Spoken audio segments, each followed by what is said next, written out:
Ya karena ternyata tema ini juga bagi sebagian orang cukup cukup apa ya, cukup menegangkan gitu ya. Bahkan tadi saya sempat mau mengundang Bang Tova ya, Mustafa Nahra. Beliau bilang di rumahnya itu sampai ada 25 kokam ya, jaga karena ada peristiwa pengancaman juga gitu. Bahkan ini pembicara yang sudah oke saja, Mas Tris. Jadi sebelum saya menentukan tema ini, itu saya mastiin dulu Mas Tris ini sebagai Ketua PPGP Ansor ini mau bicara, karena agar kita ada dua arah gitu ya. Karena kita bicarain ya nggak gibah lah istilahnya gitu. Sudah oke, terus tiba-tiba bikin alasan bla bla bla bla nggak bisa datang gitu. Saya tanya alasannya apa? Alasannya karena mengundang si A. Saya kejar lagi. Oke, gimana kalau A saya batalkan? Nggak dijawab juga ya. Artinya memang alasan aja. Memang menghindari diskusi gitu. Bahkan kalau Anda lihat tweetnya yang sekarang ini, dia bilang kita ini mau apa ya? Seperti mau berhadapan dengan Banser. Enggak kok. Kita nggak mau berhadapan-hadapan dengan Banser. Kita semua saudara kok. Kita mau diskusi kok di sini kok. Kita mau cair di sini. Kita mau selesaikan masalah itu bukan dengan ancam-mengancam atau tuduhan-tuduhan yang nggak mendasar. Masa mengkritisi Menteri Agama dibilang radikal-radikal kan? Nah, kita mau diskusi di sini. Siapa tahu ada jalan tengah. Siapa tahu kita bisa menyelesaikan duduk masalahnya gitu. Nah, oke, kita mulai saja.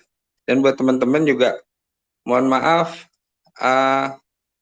tolong dijaga ya, hati-hati sekali kita bicara di sini ya, karena pengalaman Ahmad Dhani juga masuk dulu gara-gara cuma bilang idiot gitu, nggak ada subjeknya siapa, tapi kena juga.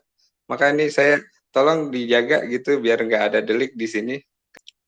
Jadi ini kan bermula dari ucapan Menak ya, yang menyebut Kementerian Agama adalah hadiah buat NU.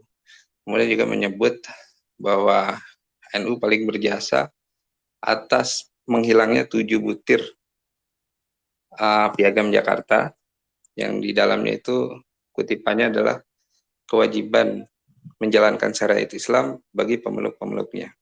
Nah, ini yang dibantah oleh banyak pihak. Kemudian apa ya? Di sini orang banyak yang menganggap bahwa ada arogansi di sini. Kemudian kita juga melihat memang ini seperti mengkonfirmasi hal-hal yang sebenarnya sudah kita lihat dari zaman dahulu gitu. Bahwa memang ada ormas yang apa ya? Kita bilangnya yang sangat berkuasa gitu ya. Coba kita lihat aja dari struktur pemerintahan Pak Jokowi ini. Itu kan jabatannya dari Wapresnya dari NU. Kemudian Menko Polhukamnya juga dari NU. Terus kalau anggota-anggotanya itu mau partai apapun biasanya latar belakang NU juga gitu. Itu baru di struktur pemerintahan kementerian. Belum di kepala daerah juga gitu. Apapun partainya latar belakangnya juga itu juga gitu. Nah, ini kan apa ya? Tidak sesuai gitu dengan apa? Bukannya kita tidak senang ya, itu hak warga negara gitu. Tapi dengan munculnya pernyataan ini seperti apa ya, menafikan kita, bukan kita ya, saya juga orang NU, menafikan kelompok-kelompok lain gitu di luar NU. Padahal kalau kita melihat sejarah, sebenarnya kan NU ini secara kultur yang kuat, ya, bukan struktur. Dan kultur NU itu bukan kultur yang murni dibawa oleh NU, enggak. NU itu hanya hanya mewarisi tradisi dari para wali songo ataupun orang-orang yang datang, saudagar-saudagar dari Arab yang datang membawa agama Islam ke sini. Ya, jadi dari fikihnya Syafi'i, mazhab akidahnya Asy'ari, tasawufnya Imam Ghazali, itu kan adalah ajaran-ajaran yang dibawa oleh orang-orang ya, pendakwah-pendakwah dahulu yang datang awal di Indonesia. Nah, kerajaan-kerajaan itu juga menganut kultur yang sama gitu. Nah, itu diteruskan oleh NU gitu. Jadi bukan NU yang membawa sebenarnya. Nah, hanya saja Muhammadiyah ketika dia mendirikan sebuah organisasi yaitu Kiai Ahmad Dahlan, beliau ya membawa suatu pembaharuan, ya membawa pembaharuan, dia membawa faham yang sedikit berbeda dengan NU. Nah, tapi belakangan ke sini itu dianggapnya kalau bukan Muhammadiyah jadi NU. Nah, jadi NU kelihatannya gemuk sekali, besar sekali gitu. Nah, itu yang secara historis saja sebenarnya bukan organisasinya yang besar sebenarnya, tapi memang kulturnya yang besar gitu. Nah, kalau kita lihat nih, misalkan, mohon maaf ya, saudara-saudara Banser. Saudara-saudara Banser ini kan juga banyak, paling di Jawa Timur. Di Jawa Tengah pun saya masih ragu ya, mungkin masih 50-50 dengan ada ormas-ormas lain gitu. Di Jakarta, ya, yang banyak malah ormas-ormas suku ya, ormas-ormas Betawi gitu. FPI malah mungkin lebih banyak gitu. Dan mereka juga sama, NU-NU juga gitu. Tapi secara kultur saja, strukturnya sudah berbeda gitu.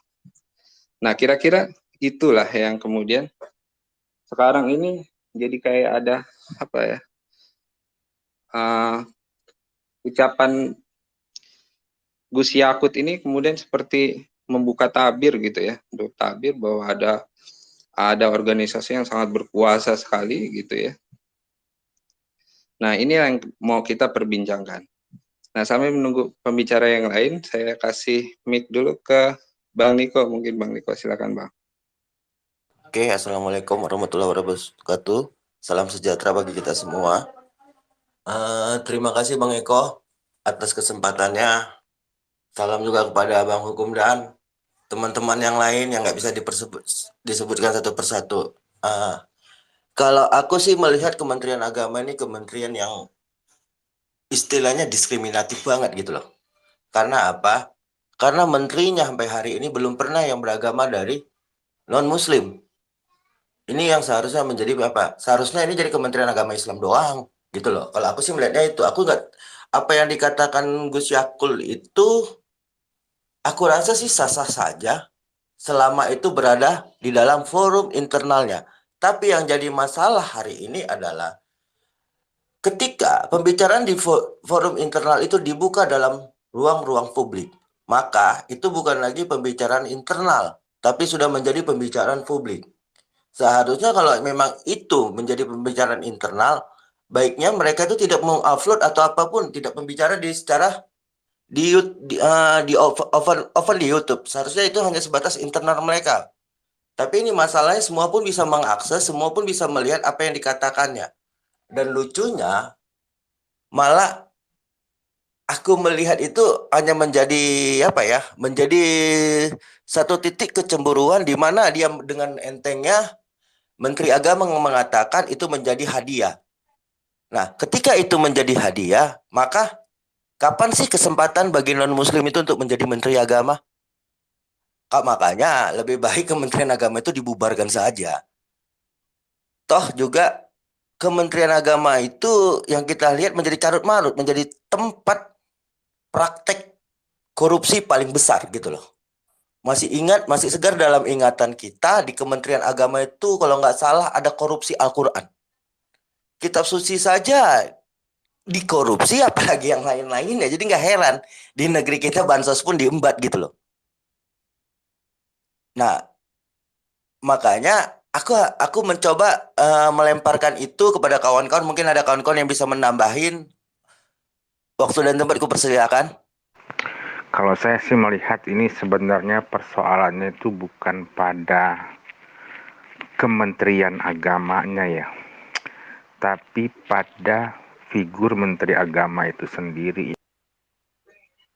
Rekodnya itu merusak ya, dari dia sejak dia mulai jadi ketua Banser bakar bendera tauhid, bubarin pengajian,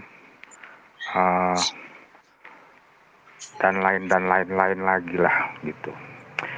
Terus kemudian jadi Menteri Agama, statementnya juga jadi kelihatan statementnya tuh selalu menyudutkan Islam ya. Jadi saya pikir akar masalahnya tuh pada Menteri Agamanya sebagai personal ya, bukan sebagai institusi ya. Saya sih melihatnya seperti itu. Ini yang perlu kita kejar gitu loh. Kejar tuh yang kita kejar itu ya Menteri Agamanya bukan institusinya, karena memang dia ini ditaruh itu memang untuk didudukan sebagai Menteri Agama itu memang dikondisikan untuk memecah belah, kalau saya sih sudah nggak pakai basa-basi ya, karena memang statement-statementnya itu ya selalu seperti itu dan akan terulang terus-menerus, nggak bakalan berhenti sampai dia turun itu. Jadi kalau kita mau melakukan satu aksi dalam bentuk apa itu memang harus dipecat ini orang ini. Saya pikir begitu aja pendapat saya ya. Terima kasih Mas diberikan kesempatan. Iya, jadi menyambung tadi teman-teman katakan itu ya. Jadi memang ini bukan kontroversi pertama ya, dia mengatakan itu, beliau nih Gus Yakut ini. Dan teman-teman Bansor ini saya kira berlebihan lah ya. Karena Gus Yakut ini udah bukan lagi milik Bansor ketika dia sudah diangkat menjadi pejabat publik ya. Beliau ini Menteri Agama dan beliau digaji oleh rakyat, maka harus terima dong ketika dikritik. Jangan kemudian yang mengkritik dipersekusi juga. Atau dituduh tuduhan-tuduhan seperti radikal gitu. Ada aksi ada reaksi gitu. Dan sebenarnya ucapan beliau yang mengatakan bahwa NU adalah hadiah itu juga sebenarnya mengkonfirmasi bahwa penunjukan Menteri Agama itu bukan berdasarkan kompetensi, tapi memang hadiah aja, memang sudah jatahnya NU, ya udah bisa dikasihkan ke siapa aja gitu. Nah kan urusan negara nggak bisa seperti ini gitu, bahwa segala sesuatunya itu harus diserahkan kepada ahlinya gitu. Jika tidak ya tunggulah kehancurannya, kan gitu bahasa agamanya, bahasa hadisnya gitu ya. Negara kita ini negara Pancasila ya. Kalau negara-negara yang jelas ya seperti bukan yang jelas, maksudnya negara-negara yang sekuler itu memang nggak ada Kementerian Agama. Negara benar-benar dipisah dari agama. Di Filipina gitu ya, itu nggak ada seperti ini. Ya, model-model ada Kementerian Agama itu ya biasanya monarki-monarki ya, seperti di Malaysia itu masih ada. Dan MUI juga ya, Kiai Abbas juga udah bahkan bilang dibubarin aja itu Kementerian Agama kalau begitu fungsinya gitu. Kalau tujuannya hanya mengakomodir satu organisasi saja gitu, satu kelompok saja gitu. Ya, kita bernegara bukan untuk itu. Gitu. Memang harusnya Kementerian Agama ini memang dibubarin ya. Memang cuma jadi bancakan ladang korupsi dari zaman dulu sih. Lihat itu kan mereka memang bisnisnya ya urusan kuota haji di bisnisnya. Pernikahan dan yang paling besar itu kuota haji sebenarnya. Mereka itu memang ladang korupsinya mereka gitu. Jadi kalau saya pikir memang nggak ada gunanya Kementerian Agama itu. Dan memang pernyataan Menteri Agama kemarin itu salah satu bukti memang Kementerian Agama itu ya hanya sebagai salah satu bergaining posisi para politikus gitu. Jadi memang jahat lah kalau menurut saya sih. Jadi nggak perlu ada lah sebenarnya Kementerian Agama itu, karena apa yang mau diurusin juga nggak jelas gitu ya. Kayak masing-masing mereka seperti agama-agama lain selain Islam juga mereka punya lembaga sendiri gitu kan. Jadi artinya ya mengakomodir apa saya juga nggak paham. Allah ya barakatuh. Selamat malam. Ini kementerian ini adalah Kementerian Agama, ini ada kementerian yang paling saya gemesin. Karena apa? Memang sudah menjadi tradisi kayaknya. Karena ketuanya sendiri, Said Agil, itu mengatakan bahwa yang lain salah. Kalau semua yang tukang adzan, yang imam, yang khutbah, kalau semua bukan dari NU, semua salah. Dan ini sudah menurun menjadi tradisi nantinya kalau turunnya sudah ke Kementerian Agama. Jadi sudah wajar lah. Itu ibaratnya dua sisi mata uang, itu nggak ada bedanya. Ya satu-satunya jalan ya memang apalagi ini mau musyawarah NU tingkat nasional, ya harusnya Said Agil Sirot itu lepas, akhirnya nanti akan seluruhnya akan berubah ini. Mungkin itu aja sementara. Ya.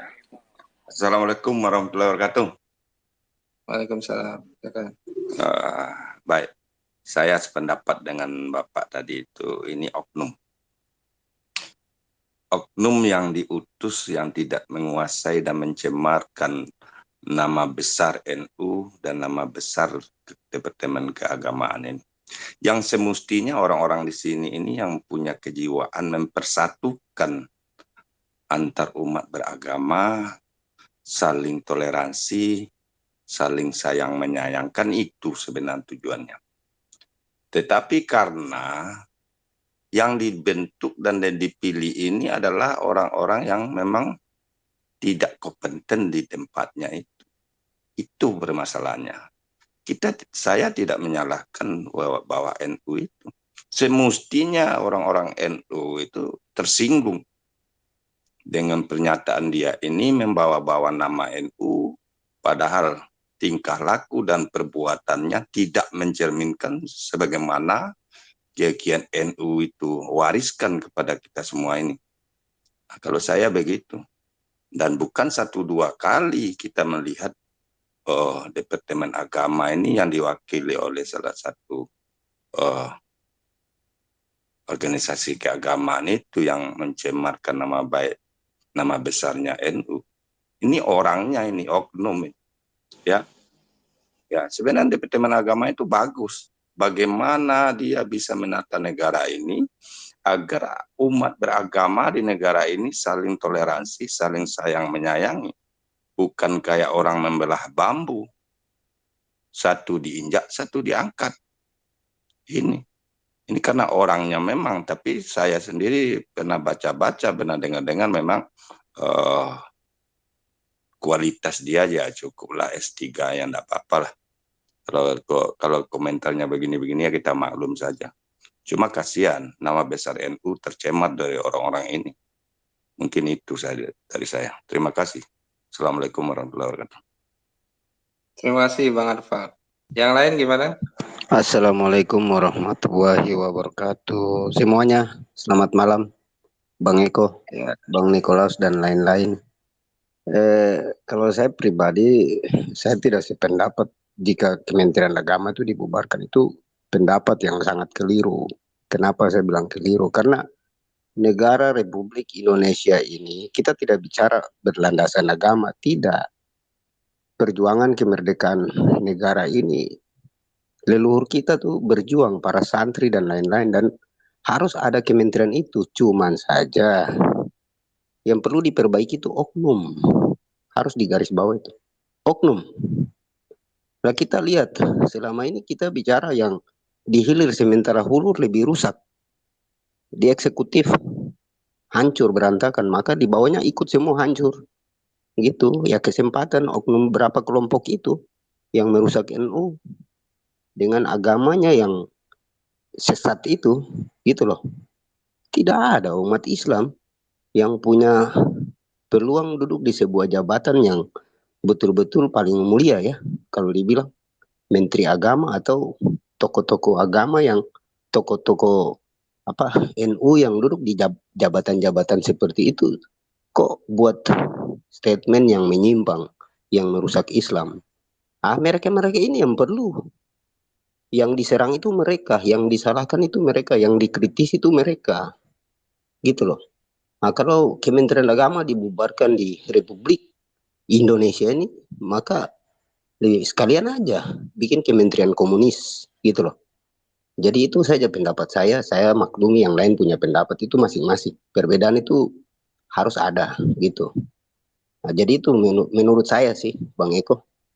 Mohon maaf. Terima kasih. Waalaikumsalam. Silakan, Bang. Eh, saya setuju bahwa Kementerian Agama tidak dibubarkan. Kemudian sebenarnya memang kita mesti melihat dari awal, mulai dari pemilihan Pak Wapres, NO digunakan sebagai sarana untuk mendulang suara.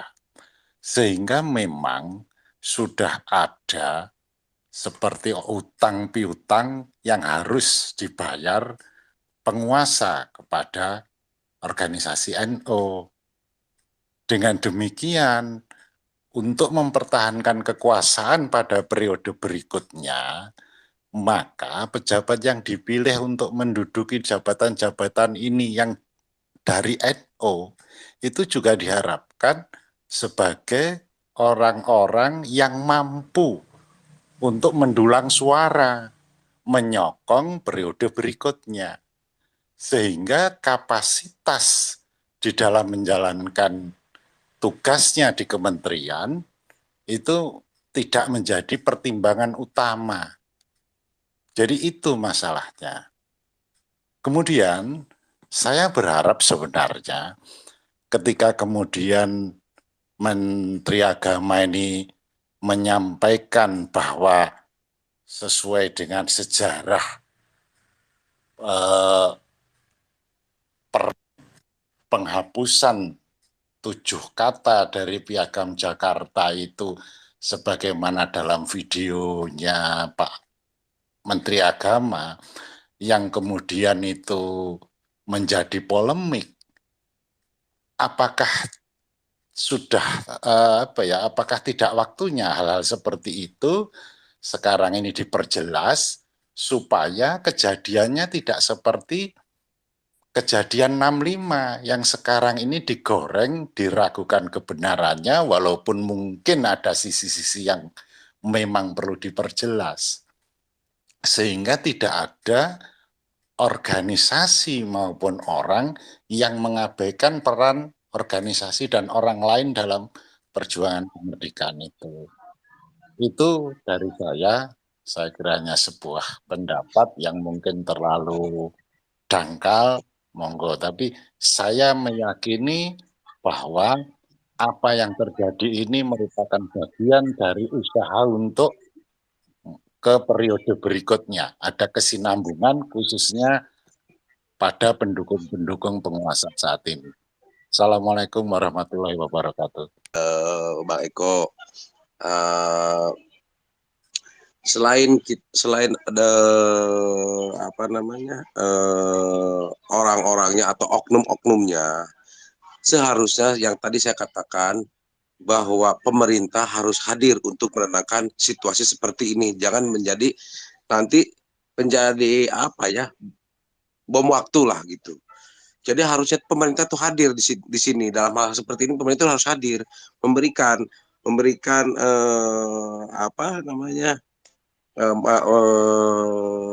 ya macam-macam sentilan gitulah yang tadi saya ceritakan. Harusnya seperti itu. Dan seharusnya maaf sekali nih untuk barangkali ada anggota Banser juga jangan jumawa. Kita di sini semua sama, warga Indonesia. Jangan mentang warga Indonesia, umat sama-sama umat Muslim, jangan merasa saya paling benar. Lu salah, nggak bisa seperti itu. Jangan seperti itu, tolong. Kalaupun misalkan dia mau mempunyai pembelaan terhadap Gus Yakult ini, entah siapa namanya saya nggak ngerti lah, pokoknya Gus Yakult. Memberikan narasi yang jelas, jangan seperti maaf sekali, jangan kampungan deh, begitu aja. Maaf barangkali saya omongannya agak kasar gitu. Terima kasih. Iya, kalau saya sih kenapa tadi beralasan bahwa Kementerian Agama itu sepertinya gak ada gunanya, cuma lebih baik dibubarkan, karena memang pekerjaannya itu saya bilang nggak ada gunanya gitu. Karena kerukunan umat beragama kita bukan karena ada Kementerian Agama, atau misalkan ada kerusuhan antar agama, antar etnis yang ada di Indonesia pun juga andil dari Kementerian Agama juga nggak ada. Jadi kalau saya lihat memang beda ya, misalkan ada kementerian lain, mungkin Kementerian Sumber Daya Mineral atau Kementerian Sosial, dan mereka misalkan juga sama jadi ladang korupsi juga, tapi sebenarnya kalau dimanfaatkan dengan benar memang ada manfaatnya gitu. Tapi kembali lagi kalau Kementerian Agama, gunanya apa saya nggak paham gitu. Sampai kalau misalkan hanya sekedar untuk mencatatkan pernikahan seseorang gitu, catatan sipil, cukup jadi catatan sipil aja. Kayak haji segala macam cukup jadi badan haji aja cukup. Misalkan seperti itu. Jadi nggak perlu dikelola oleh setingkat menteri gitu. Nggak sama dengan bahwa kita setuju dengan sekuler atau kita setuju dengan komunis atau enggak gitu. Karena agama masing-masing agama itu bisa mengatur ibaratnya bisa mengatur umatnya masing-masing gitu, baik yang Muslim, Kristiani, Buddha, Hindu segala macam, mereka punya lembaga masing-masing gitu. Dan sebenarnya nggak tunduk juga sama Kementerian Agama juga sebenarnya ya. Jadi ya menurut saya ya cuma hanya sebagai alat aja sih. Memang bagus nih. Prestasi yang tuh dia selama menjadi menteri ini, pendidikan agama dihilangkan sekolah-sekolah. Ya, jadi bagus dia ini.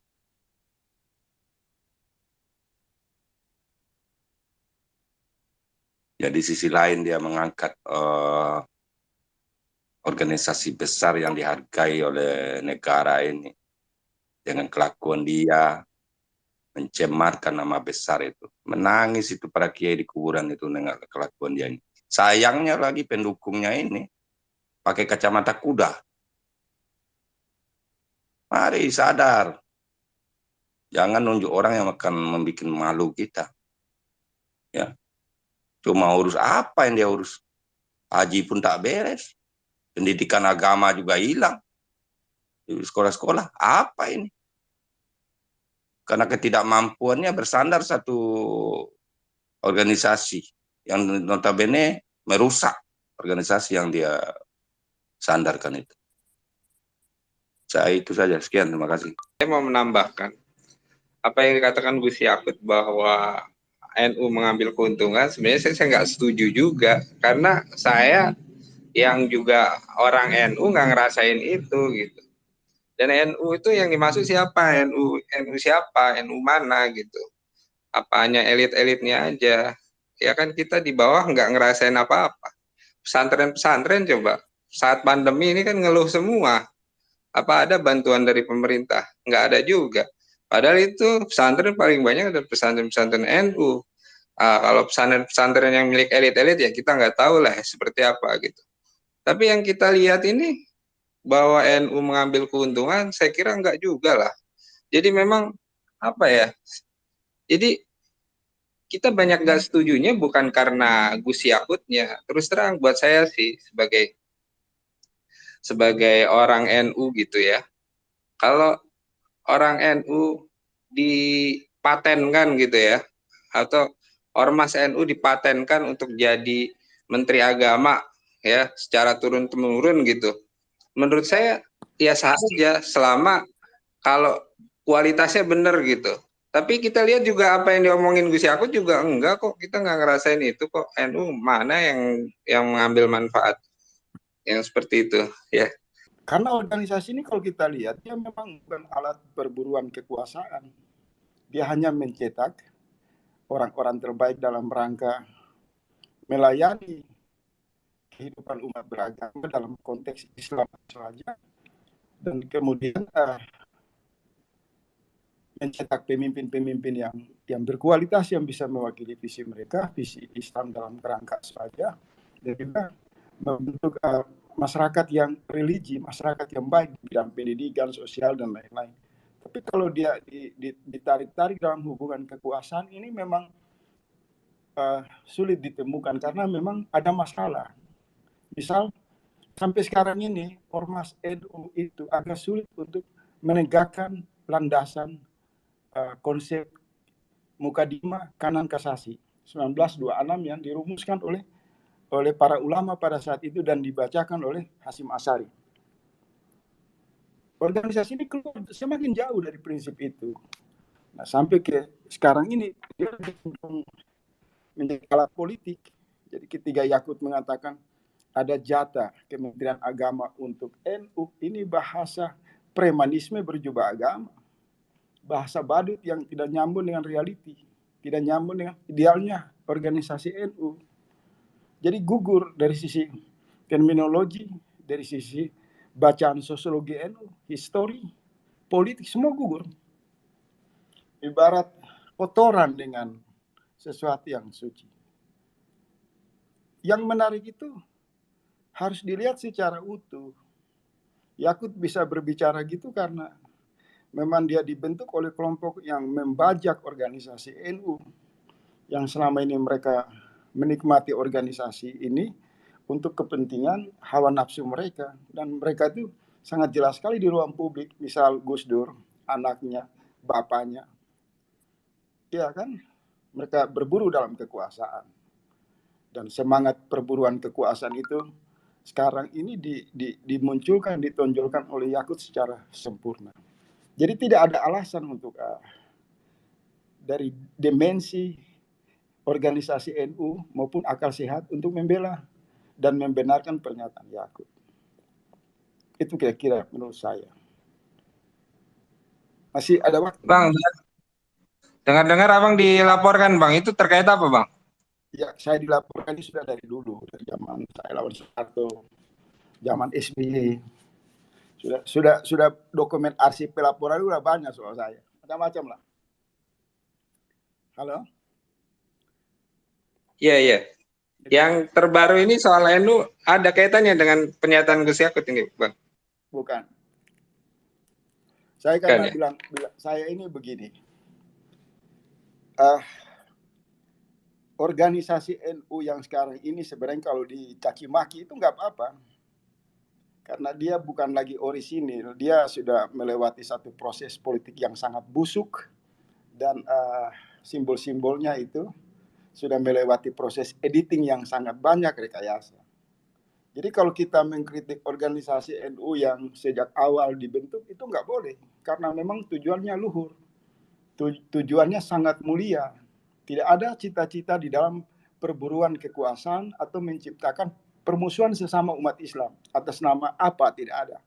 Karena semangatnya memang membangun cita-cita besar Islam, menyatukan potensi yang tersedia untuk membentuk bangsa dan negara dalam semangat meraih kemerdekaan.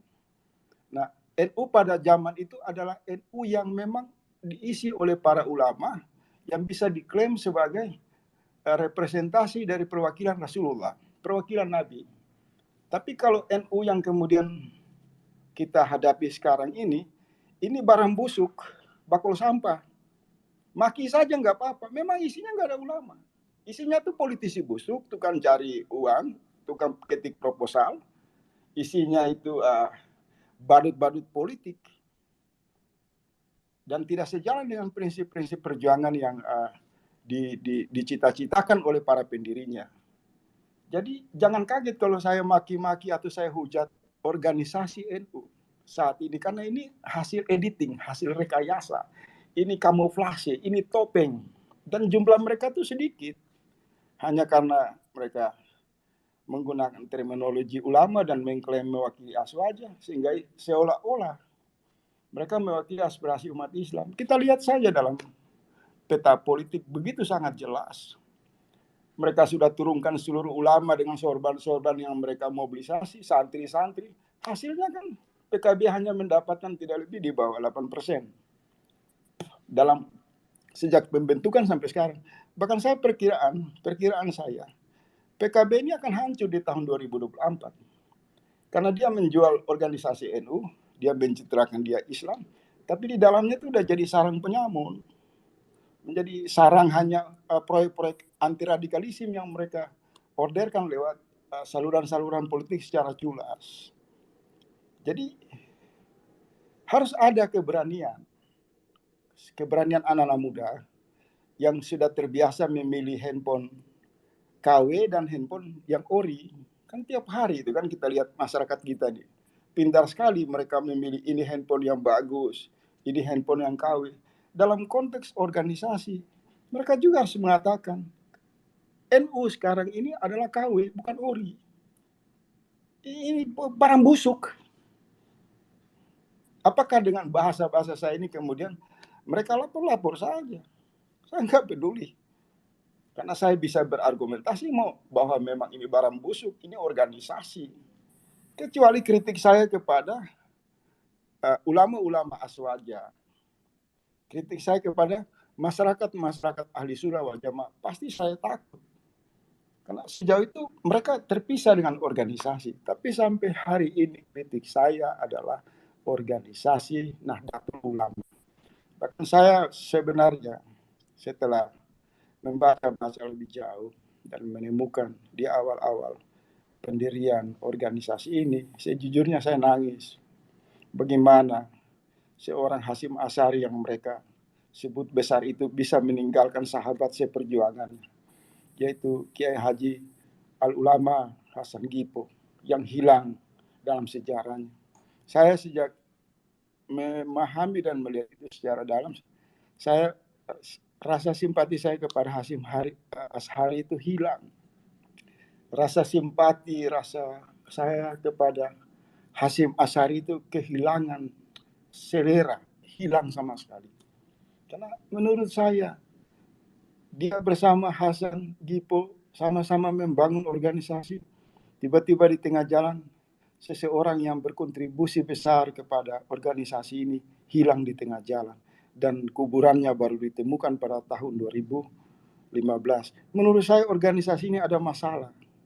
Ini praktek-praktek monarki yang pernah terjadi di masa-masa sebelumnya.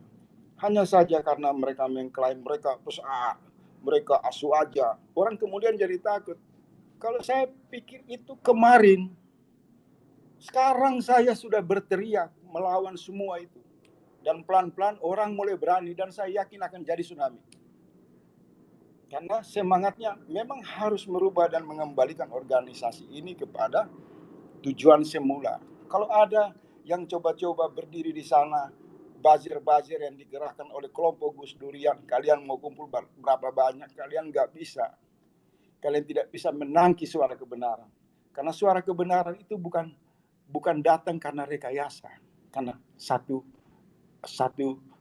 fakta yang tidak bisa dirubah oleh siapapun. Kebenaran itu jaminan ilahi. Jadi kalau mereka mengatakan mereka punya marwah, mereka benar, ya santai saja. Tapi semakin menunjukkan kepanikan, sampai mereka masuk lapor saya, mereka mau bunuh saya, mau teror saya. Menurut saya, mereka semakin tenggelam dalam kegelapan. Orang-orang yang berkedok agama. Bodoh dan sangat bodoh. Nah, soal Yakut ini adalah produk gagal dari organisasi NU. Karena dia lahir dari organisasi yang sudah sangat busuk, dan bobrok.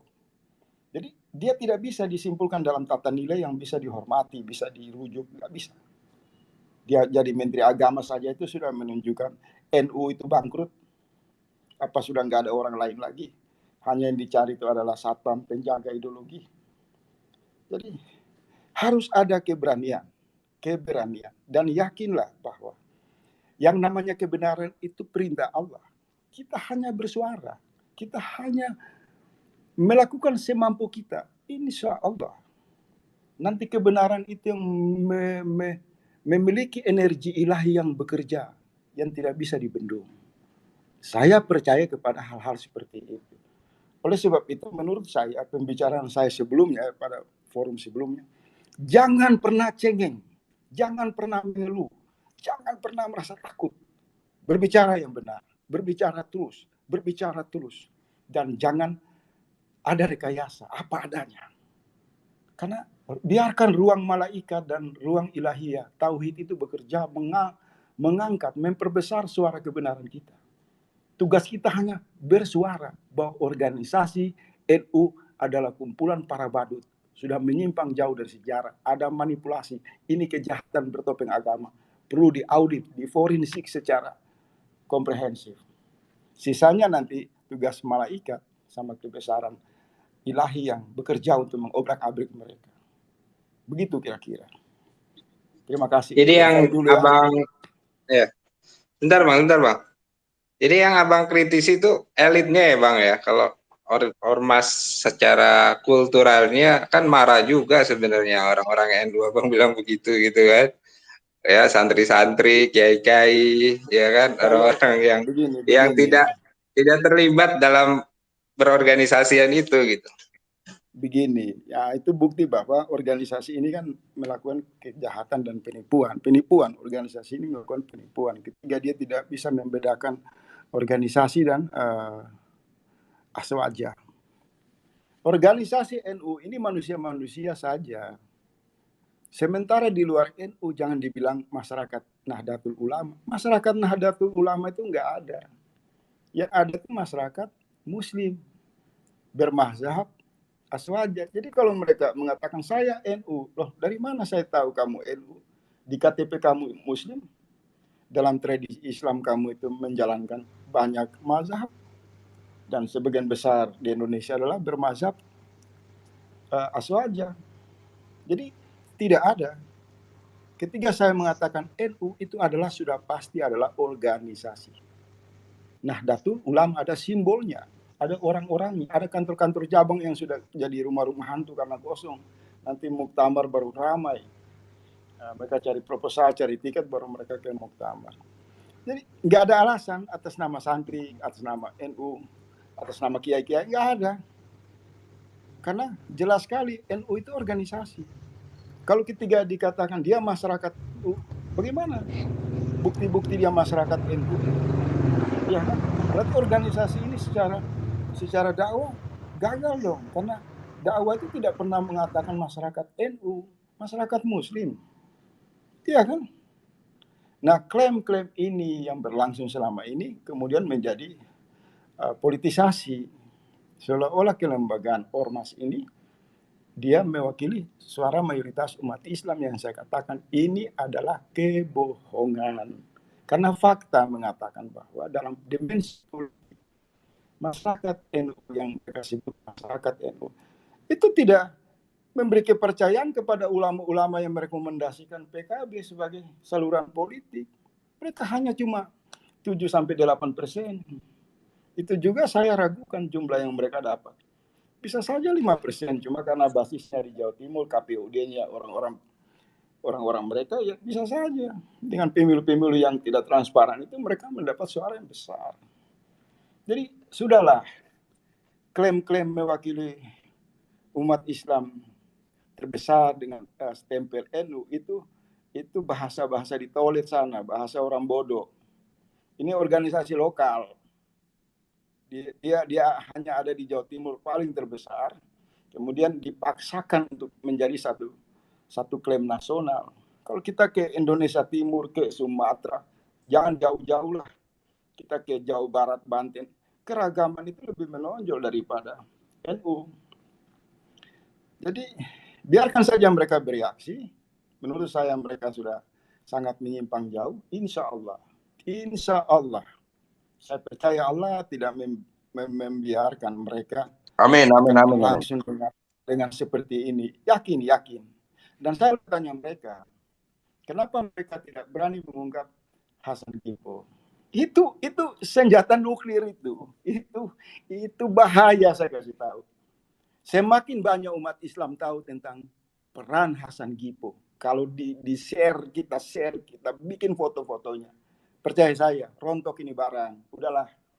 Kenapa? Di sana umat Islam akan menuntut hak akses mereka terhadap sejarah. Kenapa? Orang yang berkorban secara harta, secara ilmu bisa hilang di tengah jalan. Itu memberi fakta bahwa organisasi ini dibajak oleh kepentingan kelompok politik. Belum lagi kita masuk ke dokumen lain-lain. Jadi sudahlah, ini mungkin takdir saya untuk pasang badan supaya tumbuhlah organisasi-organisasi Islam lain yang banyak, yang tulus untuk punya keragaman dalam memperjuangkan warna-warni Islam. Biar Islam jangan diklaim dalam satu pembodohan atas nama Nahdlatul Ulama. Nahdlatul Ulama itu adalah organisasi, dasarnya kartu anggota, struktur kepengurusan. Di luar itu nggak ada.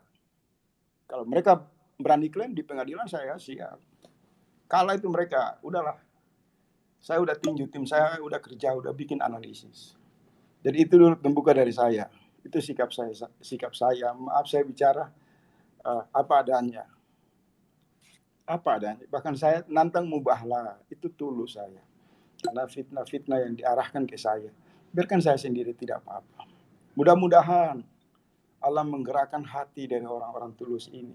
Untuk mari kita sama-sama mengagungkan Islam, mengagungkan Rasulullah, mengagungkan kebenaran. Kita rontohkan berhala-berhala organisasi yang berkedok seperti NU ini. Mereka harus kembali ke jalan awal mereka dibentuk. Tidak boleh arogan. Dan tidak usah terlalu banyak soal Yakut. Yakut ini satpam penjaga ideologi. Nggak jelas ini manusia. Sebut nama dia saja nggak pantas. Ini kucing-kucing inilah. Kucing-kucing garung di organisasi. Jadi fokusnya ke kelembagaan NU. Pertarungannya di sana. Ini tembok berhala besar yang selama ini menyumbat aspirasi umat. Memanipulasi aspirasi umat. Ayo mari kita saling gandeng tangan. Yang tidak setuju minggir saja. Iya kan? Terima kasih. Silakan. Ya, kita ada di forum ini karena keresahan bersama kali ya. Kalau saya baca satu buku yang ditulis oleh author Prancis dengan judul The Basic Law of Human Stupidity, terdiri dari dua. Satu, jumlah mereka lebih banyak daripada yang kita bayangkan. Yang kedua,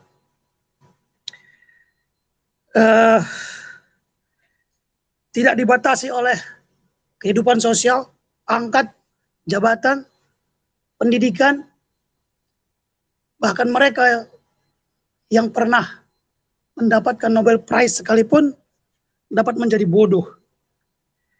Orang bodoh meresahkan orang tanpa mendapat keuntungan pribadi atau kelompok. Sedangkan bandit meresahkan orang atau kelompok orang, atau dalam arti luas satu negara, satu bangsa, untuk kepentingan pribadi. Terkait dengan NU ini, khususnya Yakut, saya merasa negara ini sudah terlalu banyak bandit yang beroperasi untuk kepentingan kelompok dan pribadinya.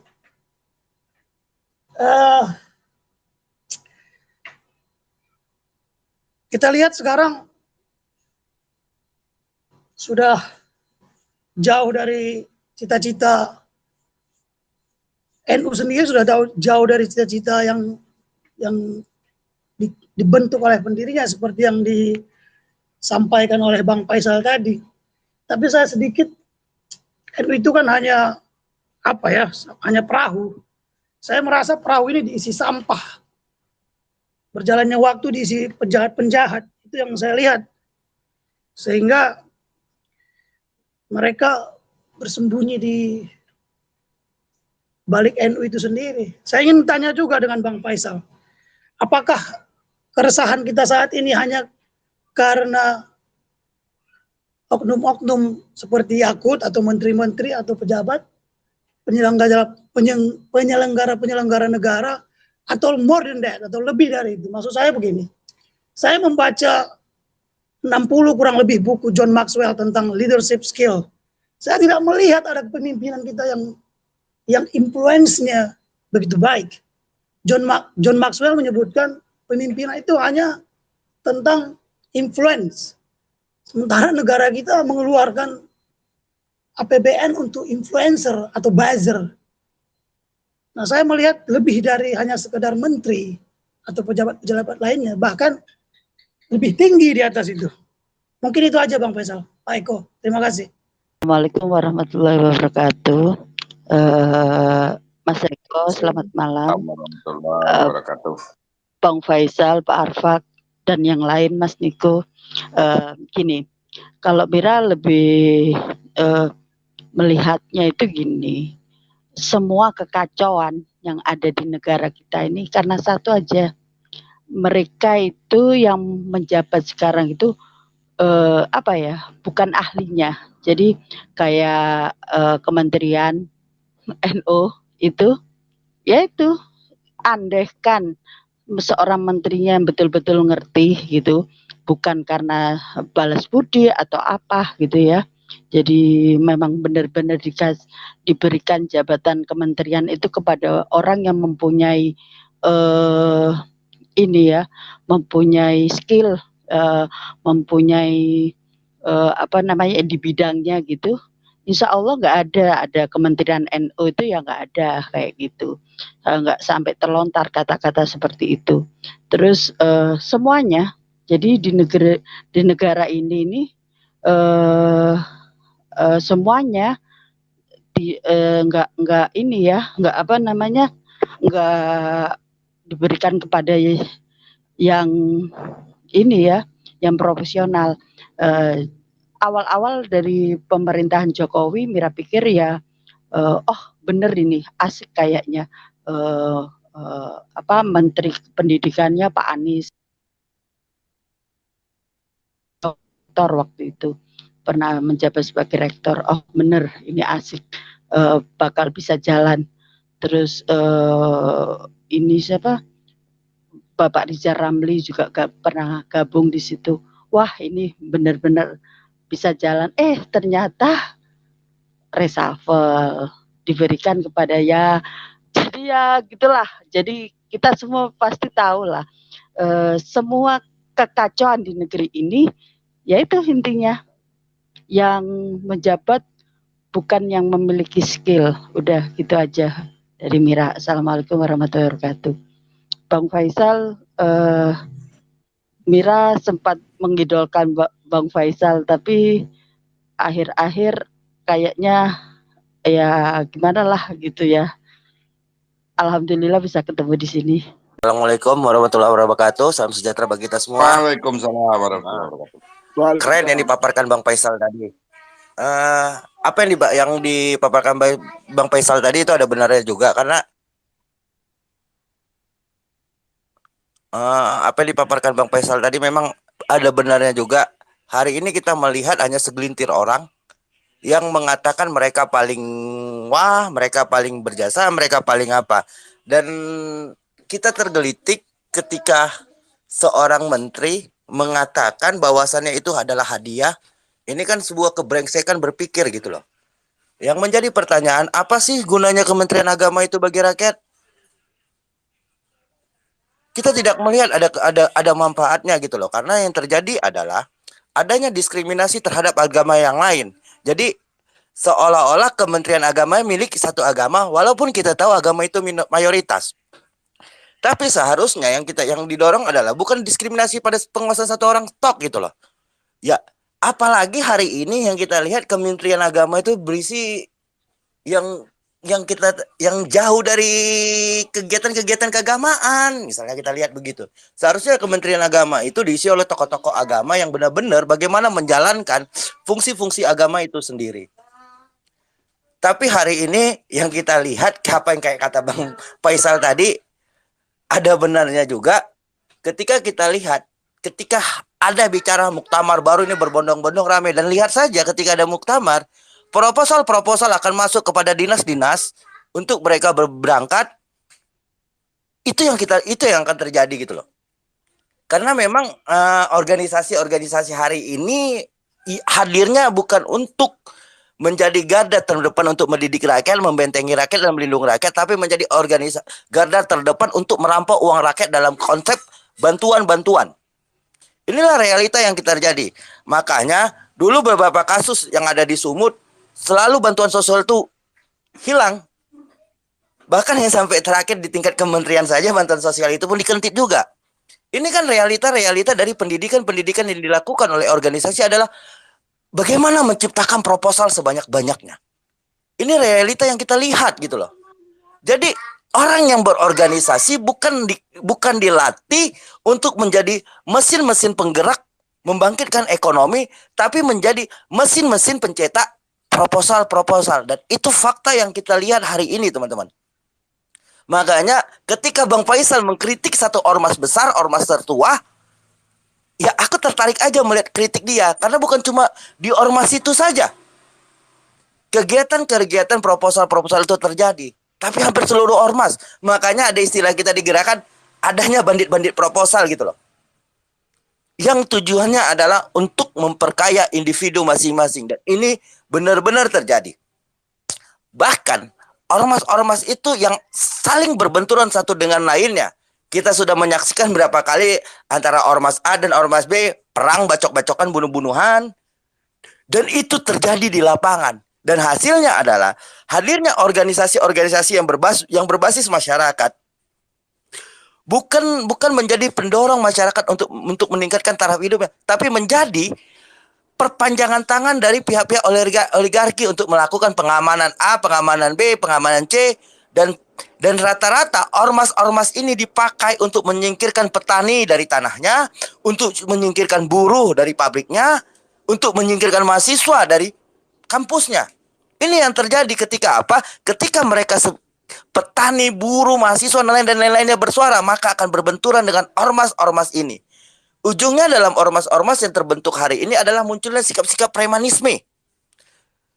Bentuk-bentuk pemerasan akan marak. Apalagi pemerasan itu lahir nanti ketika mendekati 17 Agustus, mendekati hari besar keagamaan, maka muncullah ormas-ormas yang selama ini kita nggak tahu gelutannya apa, kita nggak tahu apa yang mereka gawekan, tiba-tiba ngajukan proposal untuk bantuan bla bla bla bla bla.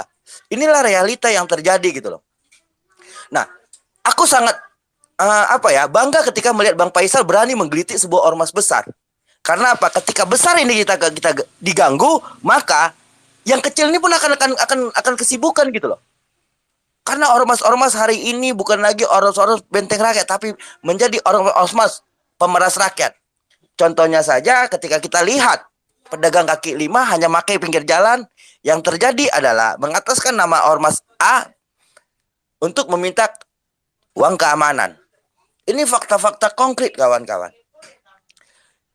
Jadi ormas-ormas ini hanya sebagai tameng untuk segelintir orang mencari upetinya gitu loh. Dan sialnya lagi ketika kita di tingkat pusat elitnya ada pula lagi yang mengatakan ini hadiah. Hadiah dari apa? Hadiah takut-takut. Kan itu yang harus kita pertanyakan gitu loh. Walaupun katanya dengan aksi silat lidahnya berkelit bahwasannya ini pembicaraan internal. Yang jadi pertanyaan ketika ini pembicaraan internal, kenapa ini terbuka ke publik? Berarti kan itu bukan sudah internal lagi. Dan ketika kita lihat ada tulisan internasional. Dan ketika kita lihat kapasitasnya datang sebagai menteri. Jadi ini kita nggak bisa pungkiri bahwasannya ini kegiatan internal lagi. Karena apa? Kapasitas dia sebagai menteri maka itu akan include. Sampai kapanpun, sampai dia berhenti sebagai menteri, maka apapun yang dihadirinya, apapun yang datangnya itu tidak bisa lagi kedoknya dalam personal. Tapi sudah menjadi satu institusi. Karena apa? Dia sebagai leader hadir di sana. Makanya ini harus terus dikritik, teman-teman.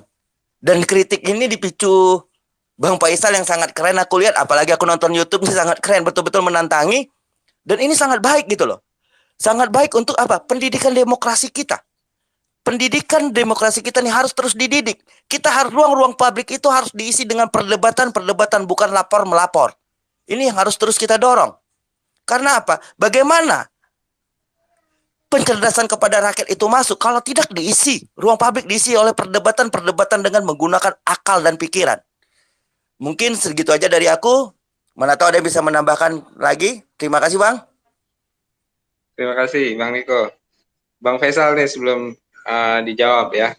Ini pembicara-pembicara kita juga udah banyak yang mundur nih Bang. Karena emang sebelum space ini dibuat, emang ada semacam ketakutan gitu. Ada yang diajak ngopi lah, ada yang diajak apalah istilah-istilahnya itu. Dan buat teman-teman Bansor di sini, ya kita saudara semua ya gitu. Kita ini sedang sedang meluruskan lah ya. Kita berdiskusi ini. Ya kita nggak lagi nyari musuh ini. Kita sedang mencari jalan terbaik lah buat bangsa ini. Silakan Bang Faisal. Iya, begini. Kalau soal Yakut dan NU itu satu kesatuan. Jadi kalau mau lihat gambaran busuknya Nahdlatul Ulama itu pada perilaku Menteri Agama sekarang ini. Karena dia lahir kan dari organisasi yang bobrok kan, yang sudah tidak asli, sudah tidak orisinil, sudah manipulasi. Itu kesimpulan saya. Terus tadi ada ada mungkin ini di luar konteks sedikit. Kenapa saya sampai hari ini bisa ketemu kawan-kawan berbicara NU? Tidak ada hubungannya dengan masa lalu saya yang pernah jadi oposisi, pernah dukung pemerintah, nggak ada. Karena itu saya sudah mengajak bermubahalah bahwa saya ini orang merdeka, nggak ada urusan saya. Kalau saya lihat tren-tren gerakan politik itu terlalu mengarah kepada satu yang menurut saya ya, dapat membahayakan keragaman, saya akan berdiri di sana untuk berusaha menghentikan itu. Kemudian orang menafsirkan, oh berarti Anda berpihak kepada kekuasaan. Sebenarnya tidak juga. Atau sebaliknya ketika saya mengkritisi organisasi NU, kemudian ada yang menyimpulkan, oh dia bersama oposisi untuk menyoroti organisasi yang dianggap pusatnya buzzer yang selama ini dibina oleh kelompok-kelompok di sana. Itu tidak juga. Saya ada pada satu momentum, satu kesadaran yang utuh dan perlindungan yang panjang. Memang organisasi ini busuk. Yang saya sebut bahwa dia sudah tidak asli lagi, dia sudah tidak ori lagi. Apakah sikap saya itu bisa ditarik-tarik kepada pemetaan politik? Silakan saja. Saya ini kalau buka hati saya, suara-suara oposisi yang mengkritisi kekuasaan Jokowi itu membuat saya tersenyum. Karena itu bagus, itu suara luhur, suara yang datang dari langit, suara sebagai perwakilan fitrah manusia. Tetapi karena saya terikat dengan komitmen hak politik saya memilih Presiden Jokowi, maka saya harus juga konsisten menjaga sikap politik saya. Tetapi sikap politik saya mendukung Presiden Jokowi bukan berarti saya membenarkan perlakuan-perlakuan yang dianggap oleh rakyat sangat-sangat bobrok, sangat-sangat busuk. Dan saya buktikan komitmen saya dalam berbagai bujukan untuk saya masuk ke sistem, saya tolak, saya nggak mau. Saya tidak mau. Karena saya sejak awal memang berpikir bahwa kekuasaan itu menjebak. Kekuasaan itu membuat saya tidak happy. Akan mengikat saya dari atas dan bawah dan seluruhnya dan membungkam suara kebenaran. Hari ini saya nikmati. Semua kawan-kawan lama saya telepon semua. Banyak sekali, ribuan, bukan ratus, ribuan yang masuk di WA saya di inbox. Dengan bahasa mereka, FA kembali. Saya bilang, saya tidak pernah kembali, saya ada bersama kalian. Saya ada dalam denyut perasaan kawan-kawan. Saya merasa terwakili oleh suara-suara kejujuran kalian. Baik yang ada dalam pemerintahan yang tetap mempertahankan kewarasan maupun barisan oposisi yang terus berusaha berjihad secara moral, secara etik, secara politik dalam rangka memperbaiki situasi. Nah, semangat ini kan yang menyatukan kita. Jadi di awal diskusi kemarin saya mengatakan buang prasangka. Tidak ada satu individu yang berdiri secara totalitas mewakili sebuah identitas politik, kelompok politik, yang nuraninya itu akan menjadi kabur. Tidak. Nuraninya tetap hidup. Hanya pandangan yang sempit menjebak, seolah-olah yang ada di dalam kekuasaan dan di luar kekuasaan, itu dua kelompok yang berbeda secara amalia, berbeda secara akidah, berbeda secara politik. Itu satu hal yang menurut saya harus dibuang. Harus dihapus dari pikiran kita.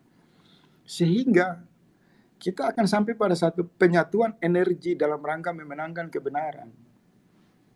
Tapi kalau selama masih pemetaan itu adalah like and dislike, kelompok ini, kelompok itu, maka fitrah manusia bangsa Indonesia kaum muda tidak bisa memenangkan kebenaran.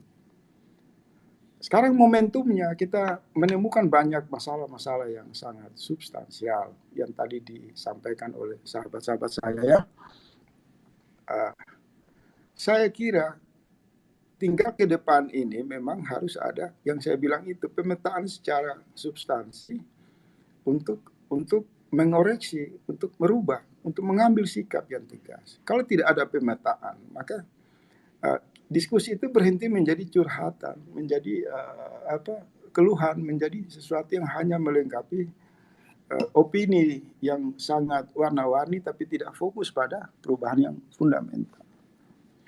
Terkait dengan Kementerian Agama, Yakut dan NU itu sudah final. Dengan kita diam saja, alam itu sudah memberi jawaban bahwa pernyataan Yakut ini adalah bukan pernyataan yang layak bisa disimpulkan keluar dari mulutnya. Ini kentut yang sangat busuk baunya, yang mencerminkan isi perut organisasi itu sangat busuk karena terlalu banyak mengkonsumsi racun-racun, mengkonsumsi sesuatu yang bertentangan dengan fitrah tubuh dari organisasi itu, jiwa dari organisasi itu, rohani dari organisasi. Bagaimana cara merubah? Organisasi ini tidak memproduksi manusia-manusia badut-badut bertopeng agama seperti yang ada itu. Maka menurut saya, momentum yang diklaim sebagai representasi dari suara keterwakilan umat dalam organisasi ini harus dimanfaatkan. Kawan-kawan saya ajak untuk mari kita partisipasi. Cukup tidak usah banyak wacana. Kita minta PBNU menurunkan foto Hasyim Asy'ari dan menaikkan foto mantan presiden PBNU yaitu ulama besar Hasan Gippo. Itu sudah bisa melakukan perubahan. Karena kalau itu muncul ke ruang publik maka akan menghentak kesadaran kolektif. Ada apa dengan sejarah NU? Ada apa dengan klaim-klaim yang selama ini mengatakan ini ulama amanat, sangat jujur, ternyata menyembunyikan sesuatu yang tersimpan di bawah tanah yang paling jauh. Ya kan? Jadi marilah saya kalau tadi saya diskusi dengan beberapa kawan, saya bilang saya nggak minta dukungan terlalu banyak. Saya minta mari bantu saya. Bantu share apa yang saya tulis. Insya Allah, tembok besar Fir'aun berkedok agama ini akan rontok dan kebenaran itu akan terlihat.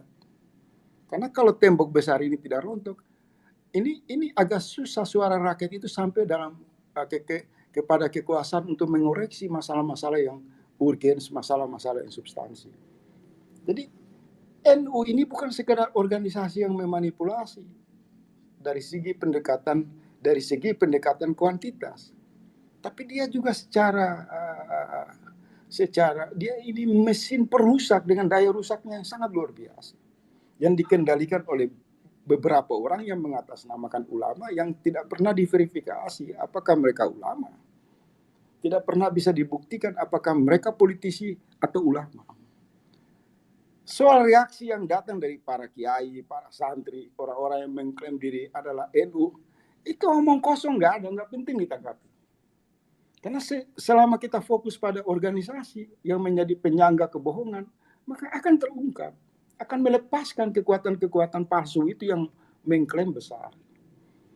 Saya khawatir kalau ini tidak dilakukan sekarang, ya harapan kawan-kawan baik yang di pemerintah, baik yang di oposisi tentang pemilu perubahan di masa depannya, momentum konsolidasi demokrasi 2024, nanti berhala ini akan menjadi kekuatan manipulasi politik yang memporak-porandakan suara-suara kejujuran rakyat melalui perwakilan-perwakilan politik mereka. Hitungan saya ini tepat. Saya jujur saja mau rekamo ini silakan sampaikan. Saatnya mohon dengan kebesaran ilahi, kebesaran Isa Al-Masih, kebesaran Allah, kesadaran keagamaan yang kolektif, kesadaran umat Islam. Mari, jangan hanya mengoreksi Kementerian Agama karena itu satu output kecil, tapi mari kita fokus. Minimal kita angkat. Percaya saya, foto besar Hasan Gippo sebagai satu gerakan pembaharuan terhadap internal NU, sebagai satu gerakan kesadaran untuk mengajak umat melihat bahwa di dalam sejarah organisasi ini begitu lama tersimpan kejahatan, kebodohan, pembohongan. Begitu lama mereka dalam topeng kemunafikan mengkonsolidasikan simbol-simbol agama yang disebut Aswaja, yang lebih spesifik mereka bilang NU, selama puluhan tahun. Manipulasi ini harus dihentikan. Caranya angkat Hasan Gippo. Hasan Gippo. Itu energi yang lahir dari kesadaran sejarah untuk mengobrak-abrik kejahatan-kejahatan yang berdiri secara kelembagaan yang manipulasi. Saya lagi menunggu kreasi dari kawan-kawan untuk membuat satu seminar. Cukup bertanya, mengapa organisasi NU menghapus sejarah Hasan Gippo? Kiamat itu. Kiamat, karena itu pintu masuk untuk mengoreksi secara komprehensif, secara substansi terhadap organisasi itu. Jadi ini bukan sesuatu yang bersifat sektoral. Ini sangat mendasar karena ini barang busuk yang hanya setiap hari mengklaim diri sebagai penjaga NKRI dengan segala kepentingan proposalnya. Barang bobrok yang hanya bertopik anti radikalisme, mengklaim dia paling banyak, dia paling besar. Faktanya dia lokalan. Dia lokalan.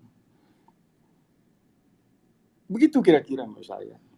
Jadi cara mengoreksi Yakut tidak lagi dengan ke Yakut, tapi ke sumber utama, ke mata air sumber kerusakan itu berasal. Kalau Anda mau mematikan lampu-lampu di satu kota, Anda akan capek menggunting kabel sana, kabel sini. Anda datang ke generator, dan cukup dengan satu tangan, satu orang, Anda matikan tombol generator itu. Krak! Maka lampu satu kota itu akan mati.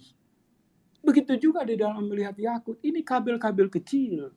Dari tangan-tangan gurita. Kepala guritanya adalah PBNU. Kepala gurita ini sekarang saya sudah ungkap di depan publik. Kalau mau umat Islam berubah, kepala gurita ini harus segera isi kepalanya diperbaiki, dicuci bersih, sehingga dia tidak menjadi alat yang mengendalikan jari-jari jahatnya untuk memanipulasi kehidupan berbangsa dan negara, memanipulasi kehidupan keagamaan secara culas, secara manipulasi. Dan kepala gurita itu akan menemukan jarum yang sangat tajam dan sangat mematikan, yaitu al-ulama besar Hasan Gippo. Jarum yang sangat-sangat tajam, yang mereka tidak akan berdaya. Kalau jarum itu saya arahkan dan kawan-kawan mendukung atas partisipasi, share, diskusi, forum diskusi dibuka, maka jarum itu akan menikam balon dari kepala gurita yang selama ini sebenarnya besar, isinya kosong, dan meledak dan terjadi perubahan. Kira-kira begitu menurut saya. Terima kasih. Terima kasih. Assalamualaikum warahmatullahi wabarakatuh. Waalaikumsalam. Gini, kita ini sama-sama tidak punya otoritas ya untuk bagaimana kelanjutan dari si Yakut ini kan gitu. Itu adalah 100% dari otoritas presiden. Seharusnya ungkapan seperti itu sudah cukup buat presiden ini bahwa untuk menggantinya. Dan terlalu banyak tokoh-tokoh Nahdlatul Ulama yang memiliki literasi yang bagus, sejarah kebangsaan yang mumpuni, bahkan mereka tidak henti untuk merajut persatuan. Itu poin saya yang pertama. Dan sikap saya tetap memang harus diganti si Yakut ini. Tidak perlu Kementerian Agamanya, terlepas dari kekurangan dan kelebihannya. Kalaupun kurang nanti bisa ditambahi, kalau kelebihan bisa dikurangi. Soal itu. Yang kedua. Yang ketiga, sebetulnya saya lebih ingin merajut persaudaraan dengan kawan-kawan Nahdien. Dalam konteks ini adalah warganya ya, warga Nahdien. Terserah ada yang bilang warga Nahdien itu hanya ilusi atau itu hanya itu hanya hasil propaganda dan lain sebagainya. Saya tidak mau tahu itu, karena faktanya warga Nahdien itu ada. Mereka itu sangat patuh terhadap kiai-kiainya, mereka itu sangat patuh santri-santrinya pada kiai-kiainya, dan tradisi pesantren itu sudah ratusan tahun sebelum negara ini merdeka. Mau diakui atau tidak bahwa resolusi jihad itu dimunculkan dari Hadratus Syekh Hasyim Asy'ari. Tanpa itu mungkin orang tidak akan melakukan aktivitas perlawanan terhadap agresi Belanda kedua yang itu dilakukan di Surabaya, dan tidak ada itu namanya 10 November. Jadi kita tidak boleh mengecilkan peran Hasyim Asy'ari dalam itu, karena memang pada saat itu belum ada yang berani mengkomandokan resolusi jihad untuk mempertahankan bangsa dan negara, itu termasuk mati syahid, itu belum ada. Itu poin saya yang ketiga. Poin saya yang keempat adalah mbok ya warga NU ini sudah harus memulai bahwa memulai untuk menyimak bagaimana perilaku mereka yang mengatasnamakan organisasi tersebut yang sekarang ini duduk di pemerintahan. Dan itu sangat meresahkan sebetulnya. Saya banyak menerima aduan, banyak menerima keluhan dari warga-warga NU. Loh, kita itu tidak pernah kayak gitu. Tidak pernah ada satu kata pun yang diucapkan si Yakut itu keluar dari mulut warga NU. Bahwa itu Kementerian Adat Negara itu nggak pernah ada itu. Semenjak saya lahir sampai tua begini itu tidak pernah. Artinya si Yakut ini memang dia tidak punya literasi. Gitu. Yang kedua, dia memang tidak punya cukup kapasitas untuk memegang sebuah lembaga kementerian. Karena sebelum-sebelumnya nggak ada itu Kementerian Agama yang modelnya kayak gitu. Miskin literasi, tidak punya visi kebangsaan, kemudian pembicaraannya itu tidak teduh semacam itu. Ini udah mirip seperti kompor gitu loh. Dan itu sangat bertentangan dengan tradisi NU di bawah. Ya. Kalau kita sowan ke kiai-kiai itu nggak ada yang provokasi kamu begini, nggak ada. Dia itu selalu, bahkan di Pilpres yang sudah nyata-nyata sangat dikotomis begitu pada kemarin, mereka tetap menyuarakan suara-suara yang meneduhkan. Gitu loh. Nah, artinya Yakut dan representasi NU ini NU siapa? Karena warga NU nggak pernah bicara begitu. Saya pilah ini, gitu loh. Jadi antara si Yakut dan NU ini dua hal berbeda, gitu loh. Nah, kalau soal proposal dan lain sebagainya, nggak hanya ormas NU, banyak yang kayak gitu. Jadi itu tidak fair ketika satu ukuran diterapkan pada satu ormas, hanya diterapkan pada satu ormas saja. Itu tidak fair, gitu loh. Apakah Anda mengira bahwa lembaga-lembaga NGO yang fundingnya dari luar negeri itu bukan underbone-nya dari luar negeri? Sama saja kayak gitu. Nah, kalau kita bikin kayak gitu, ini kita tidak menjernihkan suasana, kita malah mengobok-obok sesuai air yang harusnya jernih, kita bikin butek lagi, gitu loh. Jadi ini persoalan yang memang harus dilokalisir, presiden yang memang harus turun tangan. Nah, warga ini hanya bisa mendesak itu aja. Soal itu nanti akan diganti atau tidak, yaitu otoritasnya presiden. Wong ini akibat aja kok, gitu loh. Kegundahan warga NU dan orang-orang di NU ini kan akibat dari ucapan si Yakut tadi itu.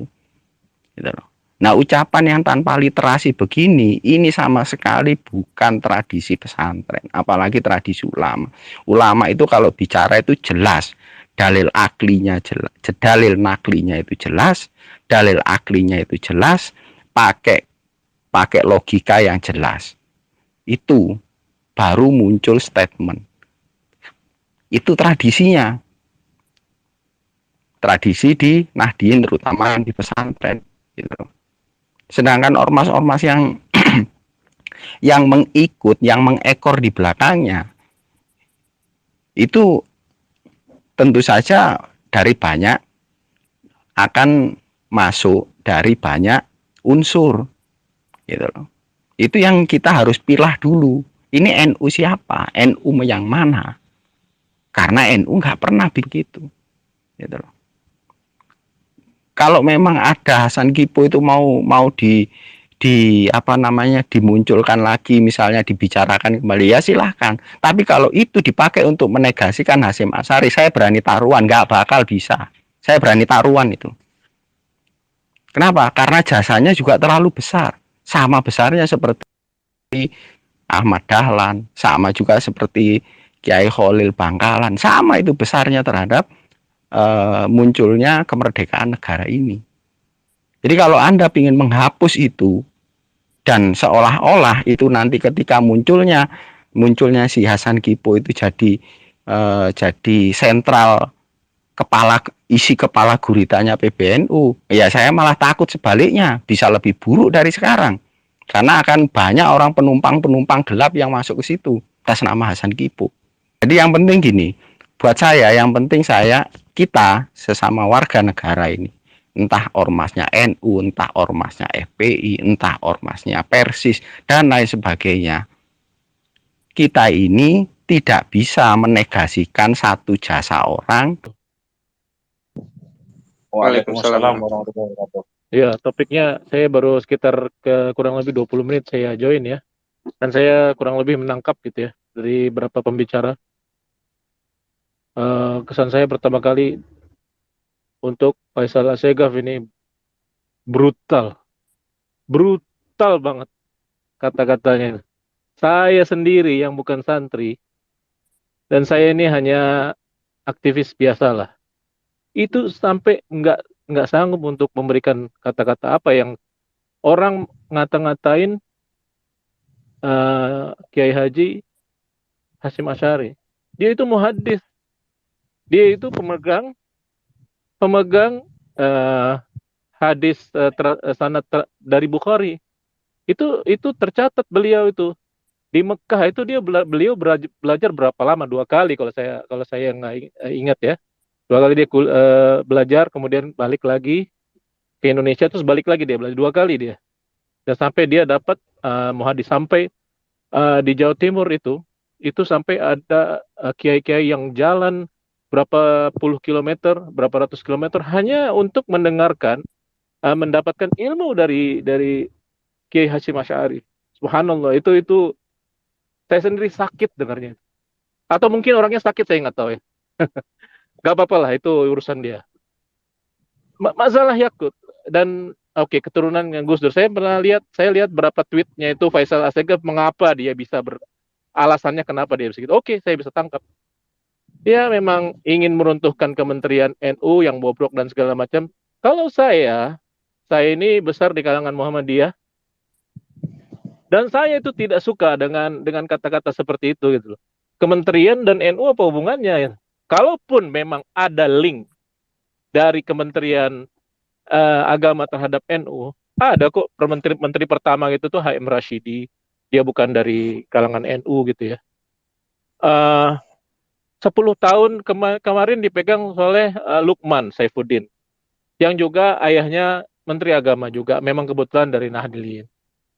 Tapi dalam kementerian masa Lukman itu masih bagus gitu loh, dikelola gitu ya, bagi saya gitu ya. Tujuannya apa sih Kementerian Agama ini? Buat saya, yang paling penting adalah meneruskan mengkosongkan kuota haji, berangkat haji. Ini tugas pertamanya Kementerian Agama, dibanding dengan misalkan toleransi dan apa segala macam itu kita bisa aturlah sama Binmas, sama yang daerah orang-orang FUB yang di kelompok-kelompok di daerah perbatasan gitu ya. Itu insya Allah sama orang misi. Sekarang nih misi yang Kementerian Agama yang harus dicapai dalam 8 bulan ke depan adalah kuota haji yang harus dikosongkan gitu. Maksud saya sekarang itu kan udah banyak orang ngantri selama 2 tahun. Ini kementerian harus punya tugas yang benar-benar prima gitu loh. Memberikan penawaran kepada kerajaan di Saudi untuk mendapatkan kuota balik, untuk menambahkan kuota kalau bisa gitu loh. Jadi antrian jadi semakin sedikit. Dan orang-orang yang berniat haji dari 2 tahun 3 tahun yang lalu tuh nyaman gitu, tenang gitu. Dan ini buat saya presiden kecil untuk kata-kata Yakut, meskipun saya itu tidak sama sekali saya bersikap a priori terhadap Yakut ini. dari mulai dia mengepalai Banser gitu ya. Saya ingat berapa tahun yang lalu yang diketuai oleh sebelum Yakut itu tidak ada masalah gitu dengan Banser itu. Malah nggak pernah ada gejolak. Tapi begitu dipimpin oleh Gus Yakut itu seakan-akan menjadi paramilitarinya NU gitu. Kayak pengen banget dikasih senjata gitu ya dalam tanda kutip ya. Saya nggak tahu apa dan bagaimana karena saya bukan di Banser sendiri dan saya setuju dengan Mas yang tadi itu, Mas siapa namanya yang punya akun bendera Palestina itu. Memang begitu yang orang-orang Nahdliyin itu memang ya rata-rata senyap aja. Saya yakin orang-orang dari Nahdlatul Ulama Nahdliyin itu banyak yang lurus, banyak yang bagus. Dan di floor, maksudnya di level root, di level itu dengan orang-orang Muhammadiyah, dengan orang Persis itu nggak ada nggak ada perbedaannya sama sekali. Tapi dibanding nanti kalau sudah masuk ke dalam area politik, inilah orang-orang kayak Faisal Assegaf ini sembarangan banget gitu ngomong, brutal menurut saya. Saya baru dengar gitu loh. Baru dimunculkan wacana kayak gini. Apakah mau menghancurkan Kementerian Agama? Yang sekarang itu tugasnya berat loh. Sekarang tugasnya berat. Oke lah, kita nggak suka sama Yakut. Saya juga nggak suka dengan kata-kata ini. Tapi tugas Kementerian Agama sangat berat. Ada berapa juta jumlah jemaah haji yang antri? Itu buat saya itu saling berhubungan loh. Kenapa Pak Jokowi mengangkat Yakut? Karena sebelumnya Menteri Agama sebelumnya punya kasus gitu ya. Itu berhubungan loh. Kenapa dia memilih itu? Mungkin kayak gini loh gitu. Dia anak bawang. Kalau misalnya kalau di kampung saya mungkin sebutannya anak bawang. Dia aja lah dijadiin. Nanti lihat gobloknya dia tuh kayak apa gitu loh kira-kira. Iya kan? Mbak Amira tadi lihat kalau di kabinet zaman dulu SBY memilih rektor Kementerian Pendidikan, kemudian ahli di bidang kesehatan gitu ya. Lah ini Gus Yakut apa? Bukannya saya merendahkan, tidak sama sekali. Tapi fungsinya di kementerian itu harus banyak belajar dari menteri-menteri yang sebelumnya. Minimal sama Lukman Saifuddin lah. Itu kan dekat sekali beliau dengan mereka. Jadi kesan saya sekarang ya, itu yang ngomong Hasyim Asy'ari itu bobrok dan segala macam itu sangat brutal dan tidak bisa diterima. Terima kasih. Assalamualaikum warahmatullahi wabarakatuh. Dan bagaimanapun itu, yang jelas sesuai dengan alasan Yakut, ya, itu adalah konsumsi intern, ya, yang dikatakannya dia untuk menyemangati para santri, ya, itu jelas salah. Maaf saya ngomong yang radikal itu sebenarnya, ya, menyampaikan informasi yang salah kepada para santri, kepada para pelajar agama Islam, menyampaikan informasi yang salah itu sudah sangat keliru gitu. Ini harus dibenahi. Tapi di sebalik itu ya, ini yang diinginkan oleh orang-orang di luar kita gitu. Kita berantem, kita sibuk dengan membicarakan ini. Ingat ada 3 narasi, ya, 3 narasi yang dilontarkan secara bersamaan.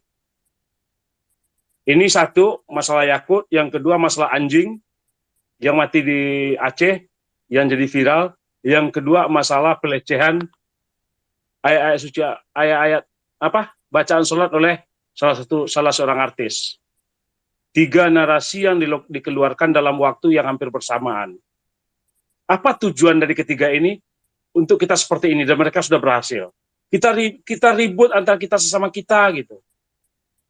Ada hal-hal lain yang besar di belakang itu yang sedang dipersiapkan. Salah satu contoh kasus tabrakan KRL dalam uji coba. Ada nggak kita gubris itu?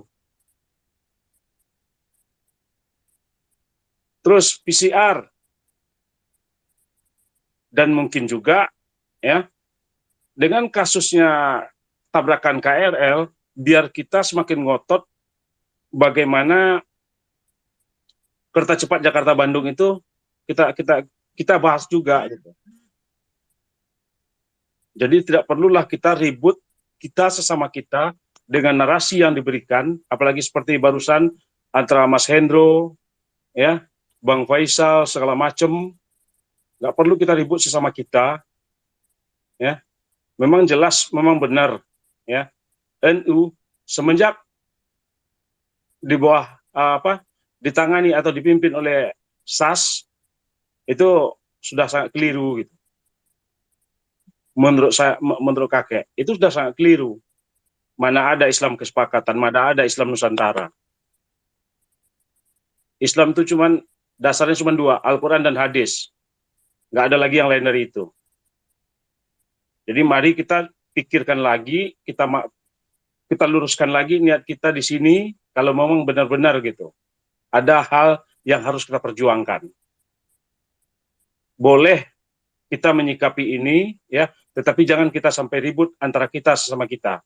Itu saja. Lebih kurang saya mohon maaf. Wabillahi taufiq wal hidayah. Assalamualaikum warahmatullahi wabarakatuh. Mau mengatakan, marilah kita rawat, stoplah isu yang mengatakan radikal yang selalu dimainkan untuk menutupi isu-isu besar. Mari kita lihat kondisi negara kita sedang gawat, kondisi negara kita, ekonomi bangsa kita memang sedang terpuruk dan hancur-hancuran, apalagi sekarang Garuda mau bangkrut, belum lagi kereta api belum dipakai, masih uji coba saja udah tabrakan. Dan cobalah kita berpikir, melihat dengan hati dan nurani kita, dan teruslah kita bersuara dengan lantang atas ketidakadilan yang terjadi. Sekian dari saya, terima kasih teman-teman, terima kasih Bang Faisal, terima kasih Kak Maudi, Dr. Lisa, dan teman-teman lainnya, Kakek, Bang Artepak, Ya, Bang Gojek Militan, terima kasih semua. ya, Sekian dari saya. terima kasih. Pikiran-pikiran pengkultusan yang mengatasnamakan apa saja itu harus dihentikan, karena Hasyim Asy'ari itu harus dilihat dia sebagai sosok ulama di luar organisasi, dan Hasyim Asy'ari sebagai seorang organisatoris. Jadi ini juga sangat pembodohan sekali kita disuruh untuk bernegara, punya kesetaraan, tetapi ada pengkultusan yang berlebihan yang membuat pengaburan. Hasyim Asy'ari ini seolah-olah dengan bayangan keagamannya menjadi legitimasi terhadap praktek organisasi. Sorotan saya terhadap Hasyim Asy'ari lebih pada dia selaku organisasi, selaku organisatoris, dan tidak ada satu hak apapun untuk membatasi individu yang diciptakan oleh Allah dengan akal sehatnya untuk mengoreksi klaim-klaim siapapun yang mengatasnamakan ulama. Karena kalau merujuk kepada sejarah Islam, Baginda Rasul yang begitu mulia itu merespon berbagai dinamika kritik yang berkembang di eranya. Dan semua itu menjadi kekayaan dari khazanah ilmu pengetahuan, dinamika sosial, dalam rangka memberi warna terhadap Islam itu sendiri. Saya ingin mengatakan begini, untuk Hasyim Asy'ari ini tidak ada satu kata cacian atau hujatan saya kepada beliau. Tapi kritikan-kritikan saya kepada Hasyim Asy'ari yang saya anggap telah mengalami satu proses pengkultusan, kepentingan politik yang mengaburkan tujuan dari Hasyim Asy'ari itu sendiri. Jadi berhentilah menipu umat dengan klaim-klaim simbol yang kekaguman itu bersifat pribadi saja. Tapi kalau sosok seseorang memimpin organisasi, dia bisa dikoreksi oleh individu warga negara. Apalagi saya ini dari rumpun, dari turun temurun yang Islam bukan karena organisasi. Saya Islam itu dari saya bin Faisal bin Alwi bin Hamid dan seterusnya sampai ke atas itu tidak pernah karena faktor kontribusi organisasi apapun. Jadi jangan juga merasa terlalu dengan simbol-simbol itu terus mengagungkan sehingga terjadi pengkultusan. Pengkultusan ini sangat berbahaya bagi konsolidasi organisasi yang tidak dijamin dalam sistem pengawasan yang jujur dan amanah. Pengkultusan seperti itu pernah ada di zaman monarki Abbasiyah, Umayyah yang menimbulkan pembungkaman terhadap suara-suara kritis di luar kekuasaan raja, di mana ada simbol-simbol keagamaan, keulamaan yang dipakai untuk dalam rangka mempertahankan situasi status quo yang berakibat hilangnya suara kritis umat dalam rangka menyusun jalan masa depan sejarah yang lebih bagus. Jadi Hasyim Asy'ari adalah satu individu yang menurut saya biasa, Apakah dia pahlawan? Ya, kita juga punya semua leluhur di negeri ini pahlawan. Apakah dia berkontribusi buat Indonesia? Semua yang lahir di Indonesia, keturunan kakek-kakeknya itu pejuang untuk Indonesia. Kemudian dia mendapatkan nama dari momen-momen politik pra sejarah dan pasca sejarah itu silakan saja disimpulkan oleh para penulis sejarah. Tidak bisa dipaksakan kepada siapapun. Jadi itu yang saya sebut perbudakan akal. Akal tidak berfungsi untuk membedakan Hasyim Asy'ari sebagai satu pemimpin ulama pada zaman itu dan Hasyim Asy'ari sebagai seorang organisatoris, seorang politisi. Jadi tidak maju bangsa ini kalau segala sesuatu itu dihadang dengan simbol-simbol kepalsuan yang berlebihan, yang menurut saya tadi itu saya sebut, semua ini sudah berlangsung dalam proses sudah melewati proses desain grafis. Ada kampanye bazir, ada rekayasa sejarah, yang dagingnya 1 kilo, bumbunya dibuat bertonton. Jadi berhenti untuk mengagungkan sosok siapapun, hanya kepada Allah dan Rasul, kepada ulama-ulama yang memang berorientasi, tidak hubud dunia, tidak nafsu dunia. Kalau untuk Hasyim Asy'ari, akhirat dia sudah dapat masuk surga. Dia seorang ulama. Apa duniawi? Anaknya udah jadi menteri, udah jadi pahlawan nasional. Cucunya udah jadi presiden yang seenaknya ngomong Al-Quran itu kitab porno. Cucu-cucunya itu sudah bikin yayasan-yayasan foundation. Jadi masalah duniawi Hasyim Asy'ari sudah dapat, masalah duniawi dia udah masuk surga. Yang kita koreksi adalah manipulasi simbol Hasyim Asy'ari yang dapat berakibat terhadap perbudakan akal yang dijadikan oleh kelompok tertentu untuk melegitimasi praktek-praktek politik busuk dalam rangka membungkam umat, melemahkan umat. Kalau untuk ini kita harus berjihad melawan simbol-simbol palsu itu. Jadi janganlah kita pakai bahasa totokromo akhlak yang fakta menunjukkan mereka mantan ketua PBNU sebesar Gus Dur ngomong seenaknya. Quran itu kitab porno, ngomong seenaknya, sembarangan bicaranya, dan mulut-mulut kalian yang berakhlak itu bungkam semua. Harus ada keadilan. Karena ingat, produk politik ulama terbesar di Indonesia, produk dari politik perjuangan umat Islam dan ulama di Indonesia itu tercermin pada Pancasila sila ke-4. Kerakyatan, umat yang dipimpin oleh hikmat kebijaksanaan. Ingat, 2 kata itu, hikmat dan bijaksana. Jadi dengan kata itu membuka ruang untuk kita berhikmat pada realitas dan kita berharap mereka yang memiliki otoritas sejarah ataupun kekuasaan pada masa kini juga harus bertindak bijaksana. Karena kita ada dalam satu ruang kebangsaan, ruang keumatan yang prinsip-prinsip itu tidak akan lepas kita dari ikatan musyawarah. Jadi stop untuk terlalu berlebihan. Semua berkontribusi. Bukan hanya Hasyim Asy'ari. Pohon, batu, kucing, kambing, manusia yang hidup di bumi Allah, Nusantara ini, berkontribusi untuk merah putih, untuk Indonesia. Hentikan pengkultusan yang berlebihan. Itu dari saya. Wabillahi taufiq. Wassalamualaikum warahmatullahi wabarakatuh. Dan saya menyampaikan mohon maaf. Terima kasih buat Bang Niko, buat Eko, dan kawan-kawan semua. Mudah-mudahan ada forum yang lebih tajam untuk kita bahas lagi. Terima kasih. Oke, alhamdulillah kita sudah berada di penghujung acara. Yang saya tangkap dari Bang Faisal ini sebenarnya soal kritiknya kepada Hasyim Asy'ari itu bukan kepada sosok Hasyim Asy'arinya, tapi kepada orang-orang yang memanfaatkan nama Hasyim Asy'ari ya untuk mengambil keuntungan gitu ya kira-kira ya Bang ya.